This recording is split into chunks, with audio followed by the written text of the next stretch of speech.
तो नेक्सॉन गाड़ी है, तो आया था मेरे पास पूरा बैटरी डाउन था, तो मैंने चेक किया तो प्रॉब्लम क्या मिला, इसका है ना ऑल्टरनेटर चार्जिंग नहीं दे रहा। तो यहाँ पे देख सकते हैं चार्जिंग 1280 तक ही आ रहा है, मतलब ऑल्टरनेटर चार्ज कर ही नहीं रहा प्रॉपर, जितना करना चाहिए उतना कर नहीं रहा।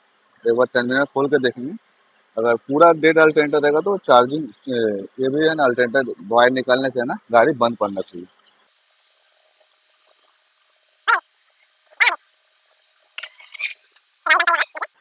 तो गाड़ी बंद पड़ गया, मतलब मेरा अल्टरनेटर चार्जिंग कुछ भी नहीं दे रहा है। ठीक है, जो भी है बैटरी के वोल्टेज से गाड़ी चल रहा है। तो अल्टरनेटर का काम करना पड़ेगा या चेंज करना पड़ेगा तो प्रॉब्लम सॉल्व हो जाएगा। तो ऐसे केस में एक चीज़ और देखना है, मेरा अल्टरनेटर का बेल्ट टूटा नहीं है ना। अगर बेल्ट टूटा भी रहेगा ना तो मेरा चार्जिंग नहीं देगा, क्योंकि यहाँ पे बेल्ट सही है। ठीक है।